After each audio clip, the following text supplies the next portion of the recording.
அப்படின்னு இருக்கு. இது எதற்காக கொடுக்கப்பட்டிருக்கிறது? நாம லோத்துவை நெகட்டிவாவே எப்பவும் பார்க்கிறோம்.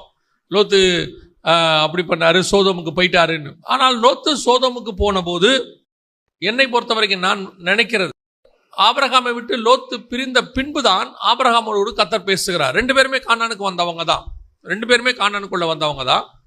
கானானுக்கு வந்த பிறகு லோத்து ஆபிரகாமை விட்டு பிரிந்த பின்பு அப்படின்னு அதுக்கப்புறம் தான் கர்த்தர் ஆபிரகாமு கிட்ட என்னென்ன காரியம்லாம் நான் செய்ய போறேன், உனக்கு என்ன எல்லைகள் எல்லாமே சொல்றார். அப்போ லோத்து போனது, அவன் அங்கேயும் நீதிமானாக தான் இருந்தான். சோதோம்லேயே அவன் என்னவா தான் இருந்தான்? நீதிமானாகிய தான் இருந்தான். நம்ம 2 பேதுரு 2:8 வாசிச்சோம் இல்லையா? நீதிமானாக தான் இருந்தான். அப்போ லோத்து சோதோமுக்கு போனதுக்கு காரணம் கர்த்தருடைய திட்டம் ஒன்று அங்கே இருக்கிறது.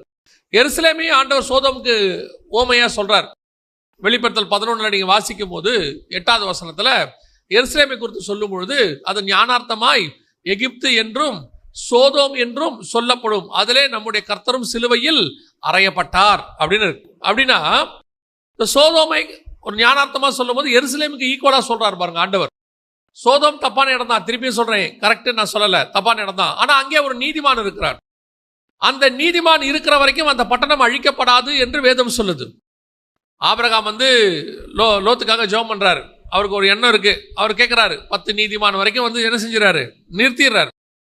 ஆனால் 10 நீதிமான் நிறுத்தின உடனே சோதோம்குள்ள பார்த்தா எண்ணிக்கையின்படி 3 பேர் தான் இருக்காங்க. லோத்து 2 பிள்ளைகளும், மனைவி கூட திரும்பி பார்த்துட்டாங்கன்னு வச்சுக்கோங்களேன். சரி சேர்த்துக்கலாம், சேர்த்துக்கிட்டா 4 பேர் தான் இருக்காங்க, 5 பேர் கூட இல்லை.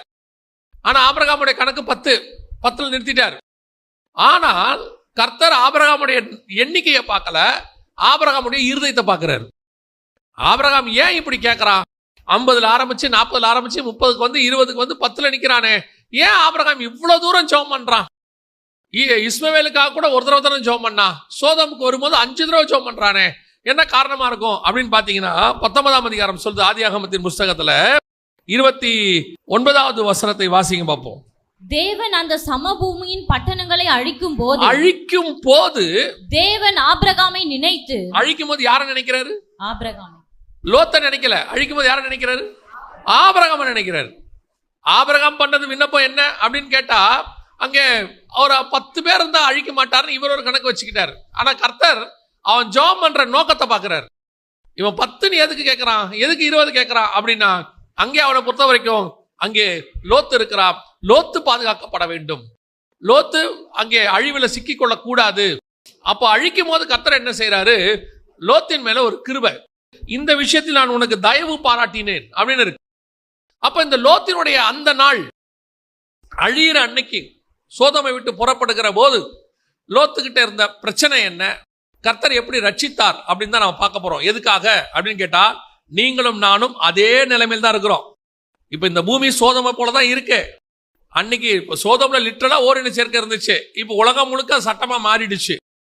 பூமியானது அழிவுக்கு நேரம் வந்துடுச்சு. இப்ப பாத்தீங்கன்னா எல்லா பக்கமும் எரிய தொடங்கிருச்சு. ஒரு பக்கம் குண்டு போட்டு எரிக்கிறான், இல்ல காட்டு தீ தானா எரியுது, இல்லைன்னா எரிமலை வெடிச்சு வெளியே வருது, ஐஸ்லாந்து முழுக்க வெளியே வருது, பல நாடுகள்ல யுத்தம், எல்லாமே நெருப்பு, அத்தனையுமே என்னவா இருக்கு? நெருப்பா இருக்கு. சோ இப்ப பூமியானது எரியறதுக்கு ரெடி ஆயிடுச்சு. காரணம், இப்ப உலகம் முழுக்க சோதோமை போல சட்டங்கள் போட்டாச்சு, எல்லா நாட்டிலையும் போட்டாச்சு. இதான் என்னையோட நிலைமை. நல்லா கவனிச்சுக்கொள்ளுங்க.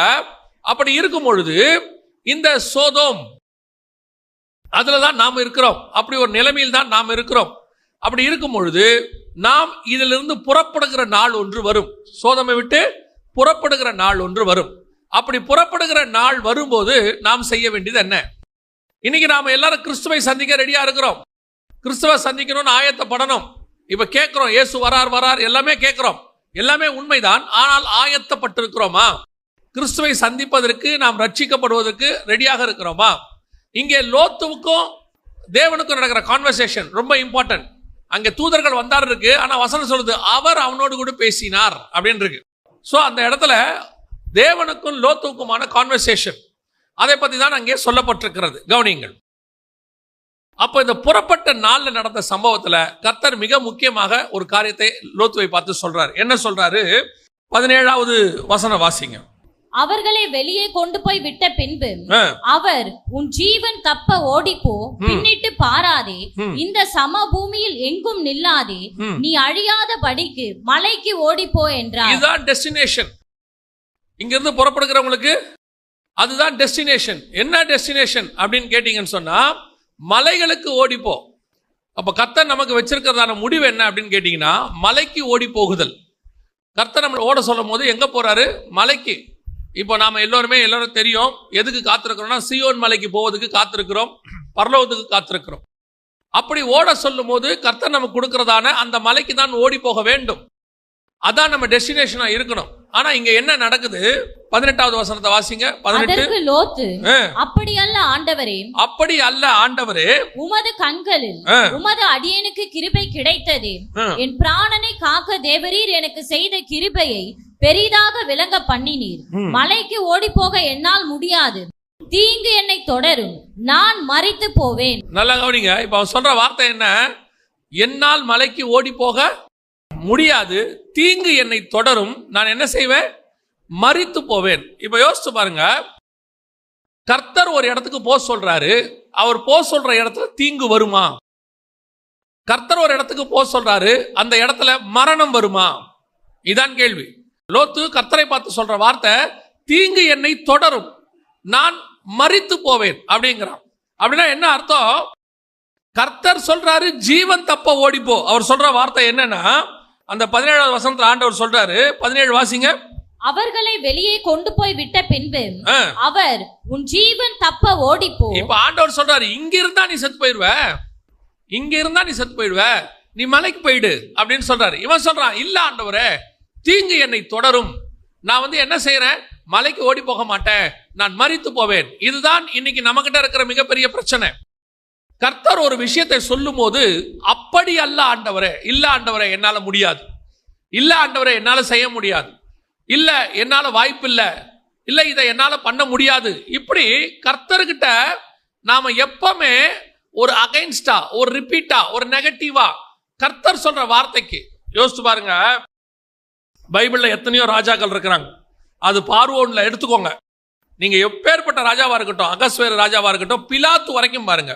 அவங்க சொல்ற எல்லாரும் சொல்ற ஒரு வார்த்தை என்னவா இருக்கும்னா, நான் எழுதினதே, நான் சொன்னதே. தானியேல கெபில போடுறாங்க, ராஜாவால மாத்த முடியல, ராஜாவால அந்த தானியேல போட்டாச்சு. ராஜாவுக்கு மனசுல ஆசை இருக்குது, எப்படியாவது தானியேல காப்பாத்திரணும்னு. ஆனால் வசனம் சொல்லுது, பிரமாணத்தை எழுதிட்டா மாறாதது மேதிய பெர்ஷியருக்கு உள்ளதான ஒரு பிரமாணம், மாத்தக்கூடாது, அவ்வளவுதான். அவ்வளவு ஸ்ட்ரிக்டா ஒரு ராஜா சொன்னா அது பெர்ஃபெக்ட். அப்படி இருக்கும் பொழுது இந்த ராஜாக்களுக்கெல்லாம் ராஜா அவரு. வெளிப்படுத்தல் 1:5-6 சொல்லுது, பூமியின் ராஜாக்களுக்கு அதிபதியாகிய இயேசு கிறிஸ்து. அந்த ராஜா சொன்னதே. ஆண்டவர் உன்னை பார்த்து சொல்ற ஒரு விஷயம், போனா போங்க, எங்க போய் நிக்க சொல்றாங்க, நில்லுங்க, உங்க பலன் என்னன்னு அவருக்கு தெரியும். அவன் சொல்றான், எனக்கு பலன் இல்லை. அது அவன் சொல்றான். 20வது வசனம் வாசிங்க பார்ப்போம். அதோ அந்த ஊர் இருக்கிறதே, நான் அதற்கு ஓடி போகத்தக்கதாய் அது கிட்ட இருக்கிறது, சின்னதுமாய் இருக்கிறது, என் பிராணன் பிழைக்க நான் அங்கே ஓடி போகட்டும், அது சின்ன ஊர் தானே என்றார். இப்ப இவர் ஆண்டவருக்கு ஒரு ஆலோசனை கொடுக்கிறார். இல்ல ஆண்டவரை, இது என்னால பண்ண முடியாது, அதுக்கு பதிலா நான் இதை வேணா செய்யறேன். ஆல்டர்னேட், காடோடைய டிசிஷனுக்கு ஆல்டர்னேட், காடோடைய தரிசனத்துக்கு ஆல்டர்னேட். ஏன் என் பார்வை எப்பவுமே கர்த்தருடைய பார்வை மாதிரி இருக்க மாட்டேங்குது, என் சிந்தனை கர்த்தருடைய சிந்தனை மாதிரி இருக்க மாட்டேங்குது. கர்த்தருடைய தரிசனம் என்னவோ அதான் இருக்கணும். நான் பார்க்கும் போது இப்படி இந்த மாதிரி இல்ல. ஆண்டவர் சொல்றார், உன் பலன் என்ன, உனக்குள்ள இருக்கிற என்னுடைய பலன் என்ன, உனக்கு நான் வச்சிருக்கிற எதிர்காலம் என்ன, எல்லாத்தையும் பேஸ் பண்ணி தான் உன்னை நான் மலைக்கு போக சொல்றேன். உங்களை ஒரு இடத்த ஒரு காரியத்தை கர்த்தர் செய்ய சொல்றதுக்கு பின்னாடி ஆண்டவருக்கு அதுக்கு மேல பெரிய தரிசனம் இருக்கு. ஆண்டவருக்கு நிறைய விஷயம் இருக்கு. நாம சும்மா அன்னைக்கு உள்ள விஷயத்தை பார்க்கிறோம். புறப்படுகிற நாளில் இன்னைக்கு எப்படி இருக்கு, இன்னைக்கு என்ன நடக்குது, இதைத்தான் நம்ம பார்த்துட்டு இருக்கிறோம். ஆண்டவர் சொல்றாரு, உனக்கு இருக்கிற பலன் என்னன்னு எனக்கு தெரியும். ஏன்னா உன் பலன் உன்னை சார்ந்தது அல்ல, உன் பலன் என்னை சார்ந்தது. ஏன் நீ அந்த இடத்துக்கு போகணும்னா நீ நடக்க போறதில்ல, தகப்பன் தன் பிள்ளையை சுமந்து கொண்டு வருவது போல நான் சுமந்து கொண்டு வரப்போகிறேன். அல்லேலூயா. அப்ப கர்த்தர் போ சொல்ற இடத்துக்கு போங்க. கர்த்தருக்கு ஆல்டர்னேட் ஆலோசனை சொல்லாதீங்க. கர்த்தருக்கு இன்னொரு நீங்க சஜஷன் கொடுக்காதீங்க, இது பண்ணட்டுமா அது பண்ணட்டுமா. பல நேரங்களில அது வேலையாக இருக்கட்டும், திருமண காரியமாக இருக்கட்டும், அல்லது ஊழியமாக இருக்கட்டும், எதை ஆண்டவர் பண்ண சொல்றாரோ செய்யுங்க. எதை பண்ண சொல்றாரோ பண்ணுங்க, அவ்வளவுதான், விட்டுருங்க, மேல முடிஞ்சிச்சு. அப்ப கர்த்தர் ஒரு விஷயத்தை சொல்லும் பொழுது அந்த டிசிஷன் எடுக்கிற அத்தாரிட்டி கர்த்தருக்கு தான் இருக்குது. நமக்கு அதை செயல்படுத்துகிறதுக்கு தான் ஆண்டவர் வச்சிருக்கிறாரு. ஆண்டவருக்கு ஆலோசனை சொல்றவன் யார்? அப்படிதான் பைபிள் சொல்லுது. இப்ப இவர் ஆண்டவருக்கு ஆலோசனை சொல்றார். லோத்து, அப்படி அல்ல ஆண்டவரே, நாங்க இப்படி போட்டுமா, இந்த மாதிரி வந்தா கரெக்டா இருக்குமே, இந்த மாதிரி செஞ்சா சரியா இருக்குமே. இப்ப இவர் சொல்றாரு, என் பிராணம் தப்ப அங்க ஓடிப்போ. இப்ப இவர் செலக்ட் பண்ண இடம் எப்படி தெரியுமா? அன்னைக்கு அவர் செலக்ட் பண்ண இடம் எப்படிப்பட்ட இடம் தெரியுமா? 21வது வசனம் வாசிங்க. அதற்கு அவர், நீ கேட்டுக்கொண்ட ஊரை நான் கவிழ்த்து போடாதபடிக்கு இந்த விஷயத்திலும் உனக்கு அனுக்கிரகம் பண்ணினேன். இந்த 2 விஷயம் அந்த வசனத்துல இருக்கு. நீங்க அந்த வசனத்தை சும்மா சர்வ சாதாரணமா படிச்சிட்டீங்கன்னா தெரியாது. அங்க 2 விஷயம் இருக்கு. ஒண்ணு, நீ கேட்டுக்கொண்ட ஊரை கவிழ்த்து போடாதபடிக்கு. அப்படின்னா என்ன அர்த்தம்னா, அந்த ஊரும் கவிழ்த்து போடப்படுகிற லிஸ்ட்ல இருக்கு. அந்த ஊர் எதுல இருக்கு? சோதோம் கொமாரா ரெண்டத்தையும் அழிக்க வந்திருக்கிறாங்க. அந்த இடத்துல என்ன இருக்கு? சோவாரும் இருக்கு லிஸ்ட்ல. இப்ப இவர் கேட்ட உடனே கர்த்தர் பார்க்கறாரு, நீ கேட்டுக்கொண்ட ஊரை நான் கவிழ்த்து போடாதபடிக்கு. அப்படின்னா என் லிஸ்ட்ல அதுவும் இருக்குப்பா, ஆனா இப்ப நீ தான் அதை கேட்கிற.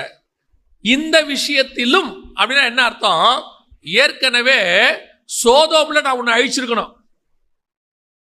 லோத்துவை காப்பாத்துறதுக்கு சோதோமுக்கு வந்தாங்களா, இல்ல சோதோமை அழிக்கிறதுக்கு வந்த இடத்துல லோத்துவை காப்பாத்தினாங்களா? அழிக்க வந்த இடத்துல தான் அவங்க லோத்துவை காப்பாத்தினாங்க. லோத்துவை காப்பாத்துறதுக்கு அங்க வரல. எப்படி சொல்றீங்க அப்படின்னு கேக்குறீங்களா? வாசிங்க 19ஆம் அதிகாரத்துல 1வது வசனம் வாசிங்க. அந்த 2 தூதரும் சாயங்காலத்திலே சோதோமுக்கு வந்தார்கள். லோத்து சோதோமின் வாசலிலே உட்கார்ந்திருந்தான். அவர்களை கண்டு லோத்து எழுந்து எதிர்கொண்டு தரை மட்டும் குனிந்து. அப்ப இவங்க எங்க வரல? அவங்க இவனை பார்க்க வரல. அப்படியே அதுக்கு கம்பாரிசன் பாருங்க. 18ஆம் அதிகாரத்துல ஆபிரகாமை பார்க்க வரும்போது பாருங்க, 1-2 வசனம் வாசிங்க. பின்பு கர்த்தர் மம்ரேயின் சமபூமியிலே அவனுக்கு தரிசனமானார். அவன் பகலின் உஷ்ண வேளையில் கூடார வாசலிலே உட்கார்ந்திருந்து தன் கண்களை ஏறெடுத்து பார்க்கும் போது இதோ 3 புருஷர் அவனுக்கு எதிரே நின்றார்கள். யாருக்கு எதிரே? அவங்க எங்க வந்திருக்கிறாங்க? ஆபிரகாம் பார்க்க தான் வந்தாங்க. ஆனா இங்க லோத்துவை பார்க்க வரல. எப்படி சொல்றீங்க? இங்க வாசிங்க 19ஆம் அதிகாரத்துல 2வது வசனம். ஆண்டவன்மார்களே, அடியேனுடைய வீட்டு முகமாய் நீங்கள் திரும்பி உங்கள் கால்களை கழுவி தங்கி காலையில் எழுந்து பிரயாணப்பட்டு போகலாம் என்றான். அதற்கு அவர்கள், அப்படி அல்ல, வீதியிலே தங்குவோம் என்றார்கள். நான் வீட்டுக்கு வரமாட்டேன்னு சொல்லிட்டாங்க. வேலை முடிச்சா? அடுத்த வசனம். அவன் அவர்களை மிகவும் வருந்தி கேட்டுக்கொண்டான். கெஞ்சி கூப்பிடுறான், எங்க வீட்டுக்கு வாங்க அப்படின்னு சொல்லி. அடுத்து, அப்பொழுது அவனிடத்திற்கு திரும்பின என்ன அர்த்தம்? அவங்க வேற ரூட்ல இருக்கிறாங்கன்னு அர்த்தம். அவங்க வேற ரூட்ல இருக்கிறாங்க. திரும்பி, சரி ஓகேப்பா உன் வீட்டுக்கு வரோம். அப்ப இவங்க வந்தது லோத்து வீட்டுக்கு இல்ல, வந்தது லோத்துவை காப்பாத்த இல்ல. அழிக்கிற நேரத்தில் ஆபிரகாமை நினைத்தார்கள். அழிக்கிற நேரத்தில் தான் என்ன நினைக்கிறாங்க? ஆபிரகாமை நினைச்சு இவனை காப்பாத்துறாங்க. அப்படிதான் வசனம் சொல்லுது. 19ஆம் அதிகாரத்தில் நம்ம வாசிக்கிறோம், தேவன் சமபூமியில் முழுவதையும் அழிக்கும் பொழுது கவிழ்த்து போடுகையில் அவர் ஆபிரகாமை நினைத்து. அப்பனா என்ன அர்த்தம்? லோத்து இருந்த சோதோமையும் அவங்க அழிக்க வந்தாங்க. இப்ப இவரு போறேன்னு சொல்லி கேட்கிறாருல ஒரு சோவார், அதையும் அழிக்க வந்தாங்க. இப்ப அவங்க சொல்றாங்க, இந்த விஷயத்திலும் உம்முனா ஏற்கனவே ஒன்னு இருக்குன்னு அர்த்தம். அந்த விஷயத்திலையும் இறங்கிட்டேன், இந்த விஷயத்திலையும் இறங்குறேன். சோதோமையும் அழிக்காம விட்டுட்டேன், உனக்காக இப்ப என்ன பண்றேன்? சோதோம்ல இருந்து உன்னை காப்பாத்திட்டேன். இப்ப சோவார்ல என்ன செய்யறேன்? உன்னை காப்பாத்துறேன். அங்க போ, உன் நிமித்தம் சோவார் காப்பாற்றப்படும். இன்னைக்கு தேவன் ஆல்டர்னேட்டாக நாம கேட்க விஷயத்தை வேற வழி இல்லாம நமக்கு செஞ்சிட்டு இருக்கிறார். நாங்க அடிக்கடி சொல்லுவோம், கர்த்தர் கொடுக்கிறது பெர்மிசிவ் இல்லா பல நேரத்தில் இருக்கு. அதை தமிழ்ல சொன்ன எப்படி சொல்லணும்னா, தேவ சித்தம்னு ஒண்ணு இருக்கு, தேவ அனுமதினு ஒண்ணு இருக்கு. தேவ சித்தம் அப்படிங்கிறது அவருது, தேவ அனுமதிங்கிறது நம்மளுது. அதுக்கு தேவன் கொடுக்கிற பர்மிஷன். சரி போ, பரவாயில்ல, செஞ்சுட்டு போ. இந்த தேவ சித்தத்துக்கும் தேவ அனுமதிக்கும் என்ன வித்தியாசம் கேட்டீங்கன்னா, தேவ சித்தம் செய்யும் போது அதுல பெயின் இருக்காது, அதுல என்ன இருக்காது? ஒரு வேதனை இருக்காது. ஏன்னா கர்த்தர் ஆசீர்வாதத்தோடு என்ன செய்ய மாட்டாரு? வேதனை கூட்ட மாட்டார். ஆனா தேவ அனுமதி, நீங்க ஒண்ணு கேட்டு செய்றீங்கல்ல, அதுல எப்பவுமே என்ன இருக்கும்? ஒரு பெயின் இருக்கும்.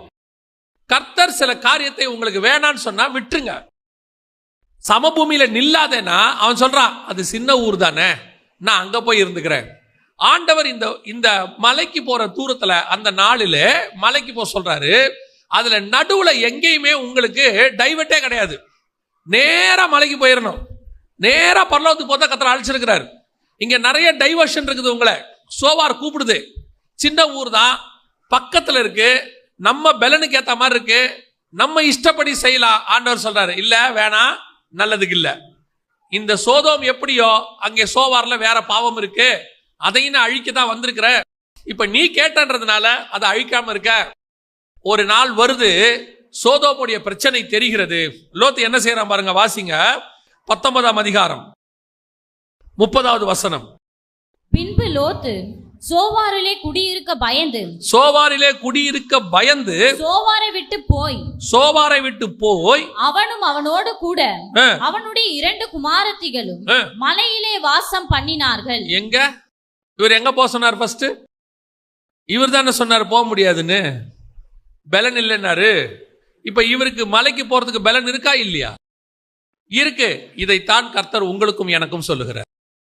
பல நேரத்தில் கர்த்தர் சில விஷயத்தை செய்ய சொல்லும் பொழுது நம்மளால முடியாது, வாய்ப்பு இல்ல, நடக்காது, எனக்கு அந்த அளவுக்கு பலன் இல்லை, நம்ம கிட்ட இருக்கிற நெகட்டிவிட்டி பார்த்துக்கிட்டே இருக்கிறோம். ஆனால் கர்த்தர் உன்னை அழைத்த அழைப்பு பெரியது, தரிசனம் பெரியது. அந்த தரிசனத்தில் போகும் பொழுது ஆண்டவர் உங்களுக்கு இப்படி ஆக்குவேன் அப்படி ஆக்குவேன் சொல்ல வேண்டிய அவசியம் இல்லை. போனா போங்க, அவ்வளவுதான். ஊழியத்தை ஆரம்பிக்கிற காலகட்டத்தில் எங்களுக்கு ஆண்டவர் என்ன செய்ய போறாருன்னு தெரியாது. வேலையை விட்டுட்டு வாணும் போது வந்தாச்சு, வேலை முடிஞ்சு, அவ்வளவுதான். என்ன பண்ண போறாருன்னு தெரியாது. ஆனால் கர்த்தருக்கு ஒரு தரிசனம் இருக்கு. அவர் நம்ம அழைத்த அழைப்பு ஒன்று இருக்கு. அதனுடைய எண்டில் நமக்கு சொல்ல மாட்டார், ஸ்டெப் பை ஸ்டெப்பா சொல்றார். ஆனால் ஒன்று மட்டும் நிச்சயம், ஆண்டவர் சொல்றார், அவ்வளவுதான். நடுவில் எனக்கும் சோவாருக்கு போறதுக்கு நிறைய வாய்ப்பு கிடைச்சிச்சு. என்ன பண்ணோம், ஊழியத்தில் கொஞ்சம் ஆரம்பத்தில் கஷ்டம், ஃபினான்ஷியல் ப்ராப்ளம் இருந்துச்சு. அதே நேரத்தில் கொஞ்சம் உலக பிரகாரமான பிரச்சனைகளும் இருந்தது. சரி, இதை விட்டுருவோம், விட்டுட்டு திருப்பி வேற ஒரு வேலைக்கு போவோம், இல்லை திருப்பி நம்ம அங்கேயே போயிடுவோம், இப்படி நிறைய யோசனை. ஒரு நாள் ஆண்டவர் சொன்னார், அழைத்தது நான், முடிவு பரியந்து நடத்த வல்லமை உள்ளவராய் இருக்கிறேன். அதுவும் ஆவியானவருடைய தயவு கிருபையே. இப்ப இந்த லோத்துக்கிட்ட சொல்றாங்கல்ல, உன்மேல் வைத்த தயவு அப்படிம்பாங்க, உமது கண்களில் உமக்கு அடியனுக்கு கிருபை கிடைத்தது. அந்த மாதிரி கிருபை கிடைச்சிச்சு எனக்கு. இதை விட்டு ஓடி போகாம, இதை விட்டு பின்வாங்கி போகாம, சூழ்நிலைகள்ல அப்படியே கொஞ்சம் தடுமாற்றம் அடையாம, இதானா அதானான்னு யோசிக்கிற நிலைமை வந்தாலும் ஆண்டவர் கூட இருந்து பாதுகாத்து உன்னை மலைக்கு கொண்டு போறதுக்கு நான் தான் காரணம், உன்னை கூட்டிட்டு போவேன், நடுவுல எந்த சோவாருக்கும் போகாத அப்படின்னு கர்த்தர் சொன்னார். நான் அதைத்தான் உங்களுக்கும் ஆலோசனையா சொல்றேன். தயவு செய்து ஆண்டவர் போக சொல்ற இடத்துக்கு போங்க. அது மலையா இருக்கட்டுமா, ஏறுங்க. இல்லைங்க அது மலை ஏற முடியாது, ஆண்டவர் சொல்ற ஏறலாம். நீ நான் சொல்ற இடத்துக்கு நீ போ. உன்னை ஏற பண்ணுகிற கர்த்தர் ஒருத்தர் அங்கே நிற்கிறார். அதுதான் கர்த்தருடைய திட்டம். இன்னைக்கு சோவாருக்கு போனதுனால என்ன பிரச்சனை வந்துச்சு லோத்துக்கு? இப்ப நல்லா கவனிங்க, இந்த பிரச்சனை எங்க இருந்து வந்துச்சுன்னு உங்களுக்கு சொல்றேன். 19ஆம் அதிகாரம் 31வது வசனம்.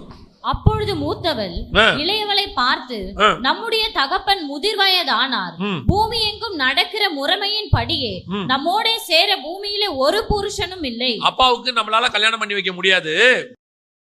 மலையில யார் இல்ல? நல்லா கவனிங்க, மலையில யார் இல்ல? ஒரு புருஷனும் இல்லை.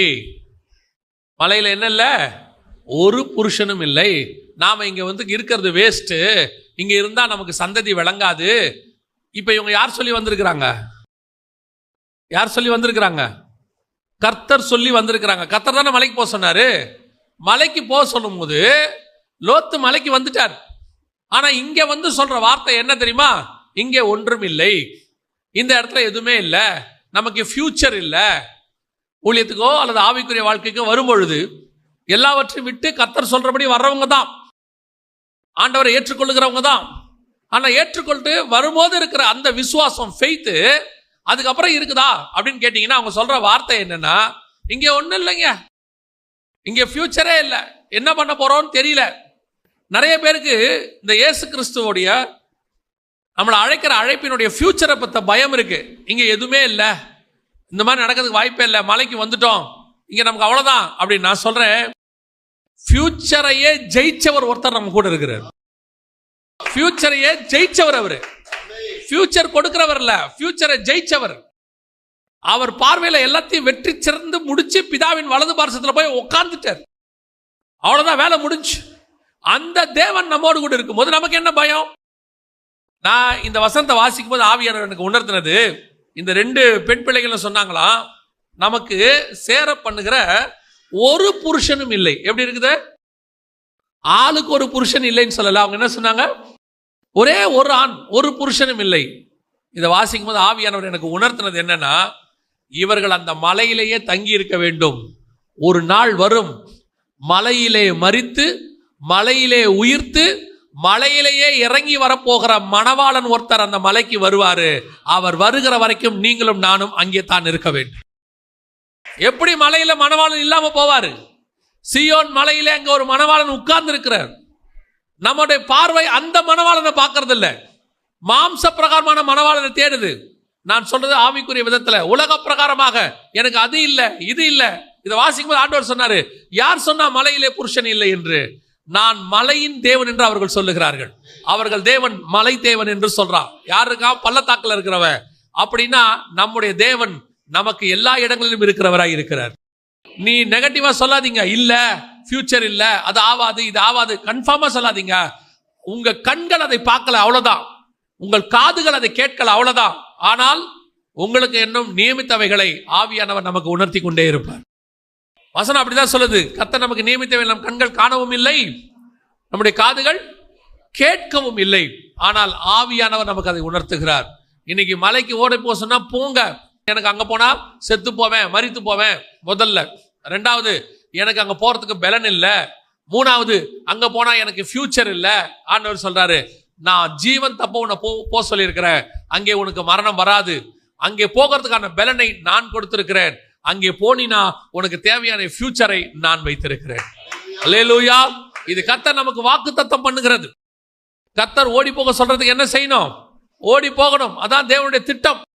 இன்னைக்கு நாம ஆல்டர்னேட் இப்படி போனதுனால என்ன வந்துருச்சுன்னா, அந்த வசனம் வாசிங்க, 19ஆம் அதிகாரம் 32வது வசனம்.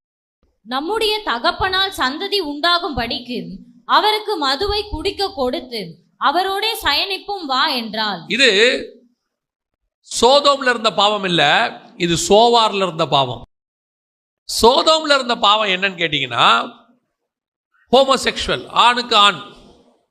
ஆனால் சோவார்ல இருந்த பாவம் என்ன? முறையற்ற உறவு. யாரோட வேணா யார் வேணாலும் என்ன செய்யலாம். இப்ப இந்த நிலைமையில தான் இருக்கு பூமி. இப்ப எங்க வேணா போயிட்டு இருக்குது, என்ன நிலைமைக்கு வேணா போகுது. அதோடைய அருவருப்புகளை பார்க்கிறோம். கொரிந்தியருக்கு எழுதும்போது பவுல் சொல்றாரு இல்லையா, அவனவன் தன் தகப்பனின் மனைவியோடு சயனிக்கிறான் அப்படின்னு. அந்த மாதிரி பூமியானது ராங், தப்பான இடம் இருக்கு. இப்ப அதனால தான் ஆண்டவர் சொன்னாரு, அங்க போகாத, நீ நேரா மலைக்கு போயிடுனார். இன்னைக்கு நாம கேட்கிற சில ஆசீர்வாதங்கள், நம்ம கண்ணு பார்க்கிற சில காரியங்கள், இது கொஞ்சம் பெட்டரா இருக்கு, இது கொஞ்சம் நல்லா இருக்கு, நான் இங்க போயிடுறேன்னு சொல்லும் போது அங்கே உனக்கு ஒரு கண்ணி இருக்கும். கண்ணினா உன்னை பிடிக்கிற காரியம் இருக்கும். கர்த்தர் செய்யக்கூடாதுன்னு சொல்ற காரியம் அங்க இருக்கும். உன்னை வீழ்த்துகிற காரியம் ஒன்று அங்க இருக்கும். சில நேரத்துல உன்னை கர்த்தர் போ சொல்ற இடம் உன் பார்வைக்கு நல்லா இருக்காது, ஆனா பாதுகாப்பாக இருக்கும். உன் ஆவிக்குரிய வாழ்க்கைக்கு ஆசீர்வாதமாக இருக்கும். லோத்துடைய பிரச்சனை என்ன தெரியுமா? எப்பவுமே சோதோமை பார்க்கும்போது கூட எப்படி செலக்ட் பண்ணார் தெரியுமா? அந்த சோதோமை பார்க்கும்போது வசனம் சொல்லுது 13ஆம் அதிகாரத்துல, அதே 13:10. அப்பொழுது லோத்து தன் கண்களை ஏறெடுத்து பார்த்து யோர்தான் நதிக்கு அருகான சமபூமி முழுவதும் நீர்வளம் பெருந்தினதா இருக்க கண்டான். கர்த்தர் சோதோமையும் குமராவையும் அழிக்கும் முன்னே சோவாருக்கு போம் வழி மட்டும் அது கர்த்தருடைய தோட்டத்தை போலவும் எகிப்து தேசத்தை போலவும் இருந்தது. அன்னைக்கே சோவாருக்கு போகிற வழி வரைக்கும் எப்படி இருந்துச்சா? கர்த்தருடைய தோட்டத்தை போலவும் நீர்வளம் மிக்கதாகவும் அது தேவனுடைய தோட்டத்தை போலவும் இருந்துச்சாம். அன்னைக்கே அவர் பார்க்கும்போது தி பெஸ்ட், கண் பார்த்து செலக்ட் பண்றார். ஓ இது நல்லா இருக்குப்பா, சர்வைவலுக்கு சூப்பரா இருக்கு, நம்ம இங்க இருந்தா பெஸ்ட் பண்ணிக்கலாம் அப்படின்னு நினைக்கிறார். அதே லோத்து தான் இப்ப சோவாரை பார்க்கிறார். அன்னைக்கு சோதோம் குமாராவை பார்த்தாரு, இன்னைக்கு சோவாரை பார்க்கிறார். கர்த்தர் சொல்றாரு, கீழே எதையுமே பார்க்காதடா, மேல போ. கீழே இருக்கிறது எல்லாம் ஒரு நாள் அழியும். சோதோமா இருக்கட்டும், சோவாராக இருக்கட்டும், அல்லது கொமாராவாக இருக்கட்டும், நீ பார்க்கறது எல்லாமே அழியக்கூடிய ஒன்று. நீ போக வேண்டிய இடம் மேல மலை. இன்னைக்கு பூமியில கொஞ்ச நாள் சோதோமா பார்க்கறவங்க இருக்கிறாங்க, கொஞ்ச நாள் கொமாராவை பார்க்கறவங்க இருக்கிறாங்க. அதை தாண்டி ஐயோ இது ரொம்ப மோசம், அடுத்து எங்க போலாம், சோவாருக்கு போயிடுவோம். இன்னைக்கு சோவாரையும் அவர் அப்படித்தான் பார்க்கிறாரு. சின்ன ஊர் தானே, சமபூமி தானே, பக்கத்துல தானே இருக்கு, நான் இங்க ஓடுற அளவுக்கு எனக்கு பலனும் இருக்கு. அன்னைக்கு சோதமா பார்த்தவர் இன்னைக்கு சோவாரை பார்க்கிறார். இதுதான் நீங்களும் நானும். ஒரு பிரச்சனை வருது, ஆண்டவர் காப்பாற்ற விரும்புறாரு, காப்பாத்தியாச்சு. அடுத்து அதுல இருந்து எங்க போறோம், சோவாருக்கு தான் போறோம். இல்ல அது வேண்டாம், முடிஞ்சிடுச்சு, நேரா மலைக்கு போவோம். இல்ல, இன்னைக்கு நமக்கு அந்த சுபாவமே வரமாட்டேங்குது. அடுத்த ஆல்டர்னேட், இது இல்ல அது, இது இல்ல அது. இன்னைக்கு ஒரு குரூப் இருக்கு, சோதோம்ல தப்பிச்சா சோவார்ல போய் மாட்டிக்குது. சோதோமுக்கு ஆல்டர்னேட் சோவார் அல்ல, சோதோமுக்கு ஆல்டர்னேட் மலை, தேவ சமூகம். சோதோம்ல இருந்து விடுபட்டா நேரா தேவ சமூகத்துக்கு தான் போகணும். எந்த ஒரு பாவத்துக்கு நீங்க அதுல எந்த ஒரு காரியத்துல இருந்து நீங்க விடுபடணும்னா மலைக்கு போறதை தவிர வேற வழியே கிடையாது. நம்ம ஆல்டர்னேட் தேடுறோம் சோவார. நிறைய பேர் ஆல்டர்னேட் செலக்ட் பண்றாங்க, இதுக்கு அது இல்லவே இல்லை, கன்ஃபார்மா கிடையாது. கர்த்தர் போ சொல்ற நேரா ஓடி போங்க மலைக்கு. நீங்க சோவாருக்கு போனீங்க, சோதோம்ல இருக்கிற பாவம் இருக்காது, அங்க வேறொரு பாவம் இருக்கும். இங்க இருக்கிற வீழ்ச்சி இருக்காது, அங்க வேறொரு வீழ்ச்சி இருக்கும். இங்க இருக்கிற அழிவு இருக்காது, அங்க வேறொரு அழிவு இருக்கும். இது இருக்காது. நம்ம என்ன செய்வோம், பா அங்க இருந்த பிரச்சனை இங்க இல்ல, இங்க வேற ஒண்ணு இருக்கும். கர்த்தர் உன்னை போ சொல்ற இடம் எதுவோ அங்கேதான் உனக்கு எந்த பிரச்சனையும் இருக்காது. ஏன்னா அது கர்த்தருடைய தரிசனம் உள்ள இடம். அந்த இடத்துக்கு போகும்போது கர்த்தர் பத்திரமாய் பாதுகாக்க வல்லமை உள்ளவராக இருக்கிறார். அல்லேலூயா. இன்னைக்கு நிறைய பேருடைய பிரச்சனை இதுதான். என்ன பண்றாங்க, சோதோமுக்கு போறதுக்கு பதிலா சோவாருக்கு போயிடுறாங்க. புறப்பட்ட நாளிலே சோதோமுக்கு போயிருக்கு பதிலா சோவாருக்கு போயிட்டு மலைக்கு போகாம அங்க போய் உட்காந்துக்கிட்டு புலம்புறது. லோத்து அங்க போனவன என்ன ஆயிடுச்சா, சோவாரிலே குடியிருக்க பயந்து. இன்னொரு பெரிய விஷயம் என்னன்னா, அவன் சோதோம்ல இருக்கும்போது பயப்படல, சோதோம்ல இருக்கும்போது நீதிமான், சோதோம்ல இருக்கும்போது சேஃப்டி. ஆனா பாவம் இருந்துச்சு, அழிகிற அளவுக்கு பாவம் இருந்துச்சு. ஆனா சோவார்ல உயிருக்கே பயம். இங்க சொல்லுது சோவாரில் குடியிருக்க பயந்து அவர் என்ன பண்றாரு, 2 பெண் பிள்ளைகளை கூட்டிட்டு மலைக்கு போறாரு. நீங்க இதை விட இன்னொரு இடத்த செலக்ட் பண்ணுவீங்க, அது இதை விட மோசமாக இருக்கும். நீ சோதோம்ல இருந்து ஒரு வேளை விடுபட்டிருக்கலாம், ஆனால் அடுத்து ஒரு மலையிலே ஒரு மணவாளன் இருக்கிறார், அவர்கிட்ட போயிடணும். நடுவுல சோவார்கிட்ட தேடி போனா இல்லைங்க இது கொஞ்சம் நல்லா இருக்கும், சரி அதுதான் சரியில்லை, இதாவது சரியா இருக்குமா, இல்ல இங்க வேறொரு பிரச்சனை இருக்கும், இது வேறொரு சோவாராக இருக்கும். ஆண்டவர் தெளிவாக நமக்கு சொல்லுகிறார், சமபூமி எங்கும் நில்லாது. பல நேரத்தில் நமக்கு சமபூமி எப்பவுமே நல்லா இருக்கும், பார்க்கறதுக்கு கொஞ்சம் நல்லா இருக்கும். ஆனா கொஞ்சம் மேடு பள்ளமா இருந்துச்சுன்னா நம்ம கொஞ்சம் கஷ்டப்படுவோம். ஆனால் கர்த்தர் சொல்றாரு, சமபூமி எல்லாமே நல்ல பூமி கிடையாது, சமபூமி எல்லாமே நல்ல பூமி கிடையாது, மேடு பள்ளம் எல்லாமே கெட்டதும் கிடையாது. கர்த்தர் சில நேரத்தில் உன்னை உபத்திரவத்துக்குள்ள நடத்துறாரு, கொஞ்சம் கடினமான பாதைக்குள்ள கொண்டு போறாரு, மலை மேல ஏறி வர சொல்றாருன்னா அதுக்கு பின்னாடி தேவனுடைய திட்டம் ஒன்று இருக்கும் என்ற அர்த்தம். இன்னைக்கு இருக்கிறவங்க யாரை வேணாலும் கேட்டு பாருங்க, மலை மேல வனாந்தரத்துல பள்ளத்தாக்குல இறங்கி ஏறாதவங்க யாருமே இருக்க மாட்டாங்க. ஏதோ ஒரு சூழ்நிலையில வாழ்க்கையில பிரச்சனையை அனுபவிச்சவங்க இருப்பாங்க, கஷ்டத்தை அனுபவிச்சிருப்பாங்க, ஒன்று பிசிக்கலி இல்லைன்னா மென்டலி, ஏதோ ஒன்று இருக்கும். அதை அனுபவிச்சுதான் மலைக்கு மேல வந்திருப்பாங்க. நமக்கு அன்னைக்கு சோதோம் சோவார், இன்னைக்கு மலை மேல இருக்கிற நிலைமை அவங்களுக்கு என்னவா இருக்குது, கஷ்டமாக இருக்கு. கர்த்தர் நம்மை மிக மேன்மையான அழைப்புக்கு அழைத்திருக்கிறார். நல்லா கவனிச்சு கொள்ளுங்க. அல்லேலூயா. கர்த்தர் சொல்ற இடத்துக்கு ஓடுங்க, கர்த்தர் சொல்றபடி செய்யுங்க. கடைசியாய் ஒரே ஒரு காரியத்தை லோத்துவின் மனைவி புறப்பட்ட நாளிலே செய்ததை நான் சொல்லிவிட்டு முடிக்கிறேன். வாசிங்க, அதை இயேசுவும் சொல்றாரு, லோத்துவின் மனைவியை என்ன செய்யுங்க, நினைத்து கொள்ளுங்க அப்படின்னு சொல்லி. வாசிங்க 19ஆம் அதிகாரம் 25-26 வாசிங்க. அந்த பட்டணங்களையும் அந்த சமபூமி அனைத்தையும் அந்த பட்டணங்களின் எல்லா குடிகளையும் பூமியின் பயிரையும் அழித்து போட்டார்.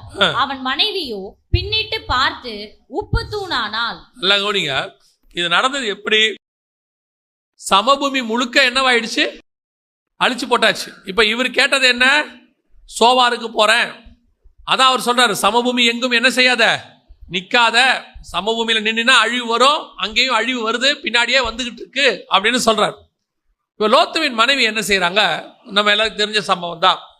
திரும்பி பார்க்கறாங்க, இப்போ நான் உங்களுக்கு இதுக்கு முன்னாடி ஒரு பாயிண்ட் சொன்னேன்ல, மலைக்கு மேலே போயிட்டாங்க, ஆனாலும் அந்த 2 பிள்ளைகள் மலையில விசுவாசம் இல்லாமல் என்னவாகி போச்சு, தவறி போச்சுன்னு. அதுக்கு ஒரே காரணம் யாருன்னு இந்த அம்மா தான். அதுக்கு ஒரே காரணம் யாரு, இந்த அம்மா தான். எப்படி சொல்றீங்க அப்படின்னு கேட்டா, முதல் காரணம் லோத்து சோவாருக்கு போயிட்டு வந்தது. சோவாருக்கு போகாம வந்திருந்தாருன்னா அந்த விசுவாசம் வேற. இங்கே எப்படின்னு கேட்டா, சோதோம்குள்ள அந்த 2 பெண் பிள்ளைகளும் திருமண வயது உள்ள பெண் பிள்ளைகள். 2 பிள்ளை யாரு, திருமண வயது உள்ள பெண் பிள்ளைகள். ஆனால் வசனம் சொல்லுது புருஷனை அறியாத. ரொம்ப அழகான ஒரு வார்த்தை இருக்கு பாருங்க. 19ஆம் அதிகாரம் 8வது வசனம் வாசிங்க. இதோ புருஷரை அறியாத 2 குமாரத்திகள் எனக்கு உண்டு. புருஷனை அறியாத 2 குமாரத்திகள் உண்டு அப்படின்னா என்ன அர்த்தம்? இது வரைக்கும் திருமணம் பண்ணல, அவங்க ரொம்ப ஒழுக்கமா இருக்கிறாங்கன்னு அர்த்தம். ஒழுக்கமான வாழ்க்கை வாழ்றாங்க. எதுக்குள்ள ஒழுக்கமான வாழ்க்கை வாழ்றாங்க? சோதோம்குள்ள. இன்னைக்கு நாம என்ன சொல்லிட்டு இருக்கிறோம்? இது ரொம்ப மோசம், இந்த ஏரியா மோசம், காலேஜ் மோசம், ஸ்கூல் மோசம், இந்த சுத்தி இருக்கிற இடம் மோசம் நம்ம சொல்றோம், உண்மை. ஆனால் அவைகளுக்கு நடுவில் 2 பெண் பிள்ளைகளை அந்த தாயால் உண்மையாக வளர்க்கப்படுஞ்சிருச்சு. அல்லேலூயா. ஏங்க லோத்து வளர்க்கலையா? வசனம் சொல்லுது லோத்து சோதோமின் வாசலில் உட்கார்ந்து இருந்தார். ஏன்னா ஊருக்குள்ள இருந்தா அவருக்கு பிரச்சனை. ஏன்னா அது ஹோமோசெக்சுவல் ஊரு, அவருக்கும் பிரச்சனை. பின்னாடி சொல்றான் முதல்ல இவனை க்ளோஸ் பண்ணுங்கடான்றான். அதுக்கு பயந்துதான் லோத்து எங்க போயிட்டாரு? சோதோமின் வாசலுக்கு போயிட்டாரு. இப்ப சொல்லுது வசனம் சொல்லுது அந்த ஊருக்குள்ள அந்த அம்மாவும் 2 பெண் பிள்ளைகளும் இருக்கிறாங்க. அந்த 2 பெண் பிள்ளைகளையும் அந்த சோதோம்குள்ள அவ்வளவு ஒழுக்கமா வளர்க்க அந்த அம்மாவால முடிஞ்சிச்சு. ஆனா இப்ப மலையில தேவன் சொன்ன இடம் அங்க வந்திருக்கிறாங்க. வசனம் சொல்லுது 2 பெண் பிள்ளைகளும் சோரம் போனார்கள். 2 பேரும் என்ன ஆயிட்டாங்க? சோரம் போயிட்டாங்க. இதுக்கு ஒரே காரணம் என்ன? இப்ப யோசிச்சு பாருங்க, இந்த மலையில அந்த அம்மாவும் இருந்திருந்தா இந்த பிரச்சனை கண்டிப்பா என்ன செஞ்சிருக்காது? வந்திருக்காது, கண்டிப்பா வந்திருக்காது. சோதோம்ல ஒழுங்கா வளர்க்க முடிஞ்ச லோத்துவால கர்த்தர் சொன்ன இடத்துல அந்த பிள்ளைகளை என்ன செய்ய முடியல? ஒழுங்கா வளர்க்க முடியல. நான் ரொம்ப ஆச்சரியமா பார்க்குற விஷயம் என்னன்னா, ஆண்டவரை ஏத்துக்கிறதுக்கு முன்னாடி உங்ககிட்ட இல்லாத சில பாவங்கள் ஆண்டவரை ஏற்றுக்கொண்ட பிறகு ஏன் வருது? ஆண்டவரை ஏற்றுக்கொள்வதற்கு முன்பதாக நம்ம கிட்ட இருந்த பாவத்தெல்லாம் ஆண்டவர் மன்னிச்சிட்டார், உண்மை. ஆனா ஏற்றுக்கொண்ட பிறகு ஒரு சில பாவங்கள் வருது. இது முன்னாடி அவங்ககிட்ட இல்லை, இப்போ வந்துருச்சு. எப்படி வருது இந்த பாவம்? தேவ சமூகத்தில் இருக்கிறாங்க, கையில பைபிள் வச்சிருக்கிறாங்க, இன்னும் சொல்ல போனா சர்ச்சுக்கு வராங்க, மெம்பரா இருக்காங்க. ஆனா சர்ச்சுக்குள்ள இருக்கிறவங்க கிட்ட சர்ச்சுக்கு வர்றதுக்கு முன்னாடி இருந்த சில ஒழுக்கம் கூட சர்ச்சுக்கு வந்த பிறகு ஒரு சிலர்கிட்ட இல்ல. சர்ச்சில் இதை சொல்லி கொடுக்கல. நம்ம திருப்பி சொல்றேன், அப்ப நீங்க இருக்கிற இடம் தேவ சமூகம், நீங்க இருக்கிற இடம் சர்ச்சுங்கிறதுனால மட்டும் நீங்க ஒழுக்கமா வாழ்ந்துகிட்டு இருக்கிறீங்கன்னு அர்த்தம் இல்ல. இங்கே இன்னொன்றும் தேவைப்படுகிறது. இருக்க வேண்டிய அந்த அம்மா யாருன்னு கேட்டீங்கன்னா, பைபிள் படி அந்த அம்மா யாருன்னு கேட்டீங்கன்னா லோத்துவின் மனைவி. மனைவினா என்னன்னா ஹெல்பர். ஆண்டவர் சொல்றாருல்ல ஆதியாகமத்துல, ஆதாமை பார்த்து ஒரு வார்த்தை சொல்றாருல்ல, ஏற்ற துணையை உண்டாக்குவேன் அப்படின்னு. இங்கிலீஷ்ல என்ன இருக்குன்னா ஹெல்பர்னு இருக்கு. ஏற்ற துணைக்கு என்ன இருக்கு? ஹெல்பர். நான் என்ன செய்வேன்? ஏற்ற ஹெல்பரை உண்டாக்குவேன் அப்படின்னு சொல்றாரு. அதே வார்த்தை நான் போய் உங்களுக்கு ஒரு தேற்றரவாளனை அனுப்புவேன் இருக்குல்ல, பரிசுத்த ஆவியானவரை பத்தி. இந்த சேம் வார்த்தை இங்கிலீஷ்ல நான் போய் ஒரு ஹெல்ப்பரை அனுப்புவேன் இருக்கு. எப்படி ஆதாமுக்கு ஏவாள் ஹெல்ப்பராக கொடுக்கப்பட்டாங்களோ அதே மாதிரி உங்களுக்கும் எனக்கும் பரிசுத்த ஆவியானவர் ஹெல்ப்பராக கொடுக்கப்பட்டிருக்கிறார். அல்லேலூயா. லோத்துவின் மனைவி ஹெல்ப்பர். அந்த ஹெல்ப்பர் இல்லாவிட்டால் லோத்துவின் சந்ததி கெட்டு போகும். நீங்கள் கிறிஸ்தவர்களாக இருப்பது முக்கியமல்ல, ஆவிக்குரியவர்களாக இருக்கணும்.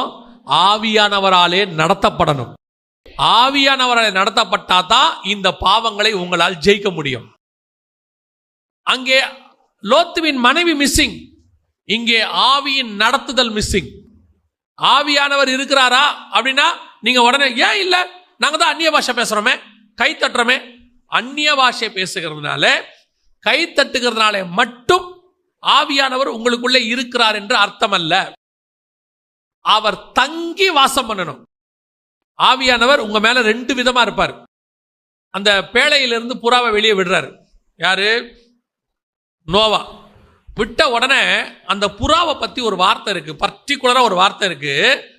பூமியின் மீதெங்கும் ஜலம் இருந்தபடியால் அந்த புறா தன் உள்ளங்கால் வைத்து இளைப்பாற இடம் காணாமல், அந்த உள்ளங்கால் வைத்து இளைப்பாற இடம் காணாமல் திரும்பி பேழையிலே அவனிடத்தில் வந்தது. திரும்பி அவங்ககிட்ட போயிருச்சா? அப்படின்னா என்ன அர்த்தம்? புறா வருது, வந்து பாக்குது, தங்கறதுக்கு இடம் இல்லை, தங்கறதுக்கு இடம் இல்லை, போயிடுச்சு. பரிசுத்த ஆவியானவர் வராரு, ஹெல்ப் பண்றாரு, ஆனா உங்க மேல தங்க அவரால் முடியல, போயிடுறாரு. போயிடுறாருன்னா பரலோகத்து போயிட்டான்னு அர்த்தம் அல்ல. உங்களுக்கு இப்போ சிம்சோன் இருக்கிறார், நல்லா கவனி. சிம்சோன் இருக்கிறார். வசனம் சொல்லுது, சிம்சோன் கர்த்தருடைய ஆவி அவன் மேல் இறங்கினார். இறங்கி அவன் பெலிஸ்தரை முறியடித்தான். இது முடிஞ்சிருச்சு. அடுத்து ஒரு சம்பவம் நடக்குது. அப்போ வசனம் சொல்லுது, கர்த்தருடைய ஆவி அவன் மேல் இறங்கினார். 3வது தலையை மொட்டையடிச்சிட்டாங்க. இப்போ அவன் எந்திரிச்சு சொல்றான், நான் வழக்கம் போல என்ன செய்வேன்? இப்போ ஆவியானவர் இல்லை. அப்ப ஆவியானவர் சிம்சோனுக்குள்ள நிரந்தரமா தங்கி இல்ல, வந்து வந்து போயிருக்கிறார். வந்து என்ன செஞ்சிருக்காரு? போயிருக்கிறார். இப்போ 51ஆம் சங்கீதத்துல தாவீது சொல்லும் போது, உம்முடைய பரிசுத்த ஆவியை என்னை விட்டு எடுத்துக்கொள்ளாமல். அப்பனா இவன் மேல என்ன பண்ணிருக்கிறாரு? எப்பவுமே நிரந்தரமா தங்கி இருந்திருக்கிறார். இப்ப ஆவியானவர் உங்ககிட்ட வந்து வந்து போறாரா, நிரந்தரமா தங்கி இருக்கிறாரா? இதான் கேள்வி. இன்னைக்கு எங்க ஹெல்ப்பர் உங்க கூட இருக்கிறாரா? ஹெல்ப்பர் உங்க வீட்டுக்குள்ள இருக்கிறாரா? ஹெல்ப்பர் உங்களுக்குள்ள இருக்கிறாரா? இல்லைன்னா உன் சந்ததி கெட்டு போகும், முறையற்ற காரியங்கள் வந்துடும். ஆனா நீ மலையில தான் இருப்ப, நீங்க மலைக்குள்ளதான் இருப்பீங்க, கர்த்தர் சொன்ன இடத்துல தான் இருப்பீங்க. இன்னும் மலையில கெபிக்குள்ள இருப்பீங்க, சேஃபஸ்ட் பிளேஸ். எலியா போய் தங்குற இடம் தான் கெபி, அந்த கெபியில இருப்பீங்க. ஆனால் சந்ததி கெட்டு போகும். இப்போ உங்ககிட்ட இருக்க வேண்டிய மிக முக்கியமான விஷயம் ஒண்ணு மிஸ் ஆகுதுன்னு அர்த்தம். லோத்துவின் மனைவி என்ன ஆகுறாங்க? மிஸ் ஆகுறாங்க. அதே லோத்துவின் மனைவி இருக்கும்போது சோதோம்குள்ளேயும் அவர்கள் பாதுகாக்கப்பட்டார்கள். தேவனுடைய ஆவி தானியேல் மேல் இருக்கும்போது அவன் பாபிலோனிலே பாதுகாக்கப்பட்டான். தேவனுடைய ஆவி யோசேப்பின் மேல் இருந்தபோது அவன் எகிப்திலே பாதுகாக்கப்பட்டான். ஆனால் அதுவே கர்த்தருடைய ஆவியானவர் சவுலை விட்டு போன பின்பு அவன் எருசலேமிலே, இஸ்ரவேலிலே நாண்டு கொண்டு செத்தான். ஆவியானவர் கூட இருக்கிறாராங்கிறதா இங்க முக்கியமான ஒரு விஷயம். இன்னைக்கு நிறைய பேர் என்ன பண்றாங்க? ஸ்பிரிச்சுவலா குடும்பத்தை நடத்தணும்னு நினைக்கிறாங்க, பிள்ளைகள் ஊழியத்துக்கு வரணும்னு நினைக்கிறாங்க, குடும்பம் ஆசீர்வாதமா இருக்கணும்னு நினைக்கிறாங்க. சர்ச்சுக்கு வராங்க, போறாங்க, வீட்டில் பைபிள் இருக்கு, திருமண பக்கம்லாம் வசனம் இருக்கு, எல்லாம் சரிதான். ஹெல்ப்பர் இருக்காரா கூட? உங்க கூட உங்க ஹெல்ப்பர் இருக்காரா? பரிசுத்த ஆவியானவர் கூட இருக்கிறாரா? நீங்க நினைச்சுக்கிறீங்க ஆவியானவர் கூட இருக்கிறாரு. லோத்து நினைச்சுக்கிட்டாரு தான் மனைவி இல்லாவிட்டாலும் ரெண்டும் நல்ல வயசுக்கு வந்த பிள்ளைகள், நல்ல ஞானம் உள்ள பிள்ளைகள், சோதோமிலேயே தப்பு பண்ணாத பிள்ளைகள், அதனால பிள்ளைகள் ஒழுக்கமா இருக்கணும். தாய் இல்லாவிட்டால் பிள்ளை ஒழுங்காக இல்லை. அங்கே பரிசுத்த ஆவியானவர் இல்லாவிட்டால் உன் சந்ததி கெட்டு போகும். இன்னைக்கு இதான் நடக்குது. ஏன் ஆவிக்குரிய வீட்டுக்குள்ள அபத்தமான காரியம்? ஏன் ஆவிக்குரிய வீட்டுக்குள்ள இப்படிலாம் நடக்குது? ரட்சிக்கப்பட்ட பிள்ளைகள் ஏன் இந்த மாதிரி காரியங்கள் செய்து தேவனுக்கு விரோதமா, பெற்றோருக்கு விரோதமா ஏன் செய்து? அங்கே கிறிஸ்தவத்தினுடைய சாயல் இருக்கு, ஆனா உள்ளே பரிசுத்த ஆவியானவர் இல்லை. ஆனா இருக்கிறது மலை, இருக்கிறது சர்ச்சு. இன்னும் ஒரு படி மேல போய் சொல்ற, ஆவிக்குரிய சர்ச், ஆனால் அங்கே தேவன் இல்லை. ரொம்ப கேர்ஃபுல்லா இருந்து கொள்ளுங்க. நீங்க பின்னிட்டு பார்க்கிற ஒவ்வொரு நிமிஷமும் ஒரு சந்ததி கெட்டு போயிட்டு இருக்குன்னு அர்த்தம். நீங்க சர்வசாதாரணமா நினைச்சுக்கிறீங்க. சில அப்பாமார்கள் அம்மாமார்கள்லாம் அவங்க தப்பு பண்ணுவாங்க, ஆனா பிள்ளை நல்லா இருக்கணும்பாங்க. பிள்ளை பர்ஃபெக்டா இருக்கணும்.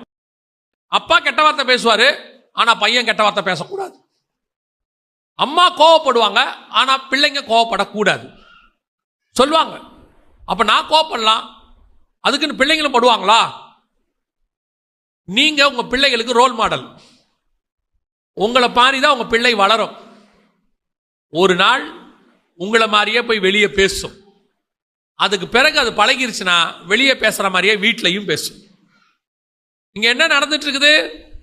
நல்லதான சர்ச்சுக்கு வரோம், தசமா காணிக்கெல்லாம் கரெக்டாக தானே கொடுக்குறோம். அப்புறம் ஏன் எங்க வீட்டில் இந்த மாதிரி பிரச்சனை? போய் செக் பண்ணுங்க, பரிசுத்த ஆவியானவர் இருக்கிறாரான்னு பாருங்க. கர்த்தர் உங்களுக்கு சொன்னபடி குடும்பம் நடக்குதான்னு பாருங்க. மலை மேல இருக்கிறோம் தைரியத்தில் இருக்காதீங்க, கெபிக்குள்ள இருக்கிறோம் தைரியத்தில் இருக்காதீங்க. பசங்கள்லாம் வளர்ந்துட்டாங்க. எல்லா காலத்திலையும் பிசாசு பிசாசு தான். எல்லா காலத்திலையும் பாதுகாக்கிற தேவன் தான். அல்லேலூயா. இப்போ சோரோவாருக்கு போயிட்டு வந்தவனுடைய விளைவு என்ன? இவர்கள் கெட்டு போனார்கள். அந்நாளிலே லோத்துவின் மனைவி உப்பு தூணாளால். நீங்க பண்ற ஒரு தப்பும் உங்கள் பிள்ளைகளை பாதிக்கும். சில நேரங்களிலே கர்த்தர் உங்களை பார்த்து கொண்டே இருக்கிறார். நீங்க செய்யக்கூடாது என்று விரும்புகிறார். ஒருவேளை இது வரைக்கும் நீங்க செஞ்சது வேணா இருக்கட்டும், எப்படி வேணா இருக்கட்டும், இன்னைக்கு கர்த்தர் உங்களுக்கு ஒரு எச்சரிப்பு கொடுக்கிறார். என்ன எச்சரிப்பு தெரியுமா? ரொம்ப கேர்ஃபுல்லா இருந்து கொள்ளுங்க. நீ தப்பு பண்ணி ஏதோ ஒன்று நடந்துருச்சுன்னா அது உன் பிள்ளைகளை ரொம்ப பாதிக்கும்.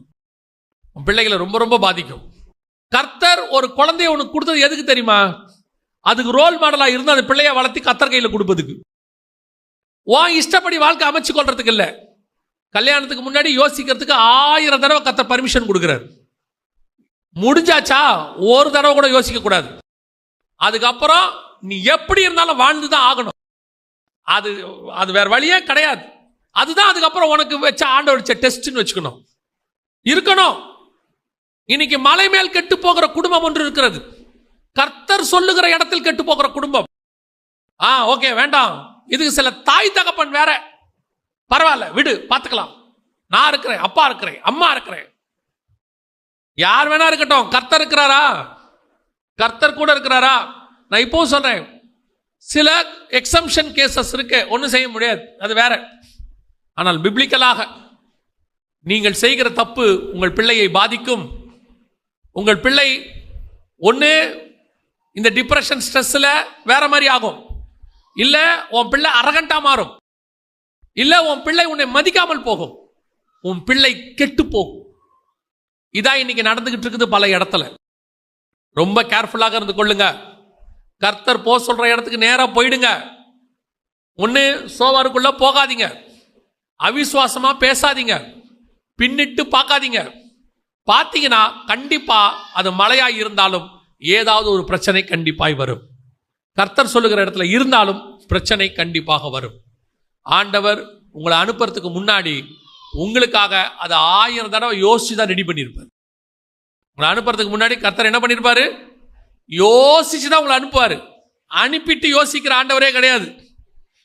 எல்லாம் ரெடி பண்ணிட்டு அனுப்புகிற ஆண்டவர். நான் இந்த ஊழியத்துக்கு வரும்போது இவ்வளத்தையும் ரெடி பண்ணிட்டு தான் கர்த்தர் என்ன வர சொல்லியிருக்கிறார். ஏன் கண்ணு பார்க்கல, அவ்வளோதான். இன்னைக்கும் சொல்லுவேன், வந்த புதுசுல திரும்பி போயிடலாமா நினைச்ச காலம் இருந்துச்சு. ஆனா இப்போ சொல்லுவேன், ஒரு நாள் கூட நான் ரெக்ரெட் பண்ணதே இல்லை. ஐயோ, கர்த்தர் கிடைக்கக்கூடாத ஒரு மிகப்பெரிய ஸ்லாக்கியத்தை எனக்கு தந்திருக்கிறார். நல்ல வேளை இழந்து போயிருப்பேன், நல்ல வேளை கர்த்தர் காப்பாத்திட்டார். அல்லேலூயா. தேவன் உங்களை ஒரு மகா பெரிய அழைப்புக்கு அழைத்திருக்கிறார். நீங்களும் நானும் புறப்படுகிற நாளிலே மலையை நோக்கி ஓட வேண்டியவர்கள். நடுவில் சோதோமுக்கு விட்டுட்டு போறதுக்கு தாமதிக்க கூடாது. சோவாருக்கு போறேன்னு சொல்லக்கூடாது. நடுவில் செத்து போவேன், தீங்கு என்னை பின்தொடரும், இல்லை எனக்கு பலன் இல்லை, எதுவும் சொல்லக்கூடாது. கர்த்தர் போனா போனோம், அப்புறம் சோவாருக்கு போறேன் சொல்லக்கூடாது. போனா போகணும். இதுல எது பண்ணாலும் ஒரு பிரச்சனை உங்களுக்கு வரும் பின்னாடி. கடைசியாய் போ சொல்ற இடத்துக்கு நீ பின்னிட்டு பார்க்காம போயிடணும். கொஞ்சம் கூட திரும்பி பார்க்க கூடாது. பார்த்தீங்க, உன் சந்ததி கெட்டு போகும். அல்லேலூயா.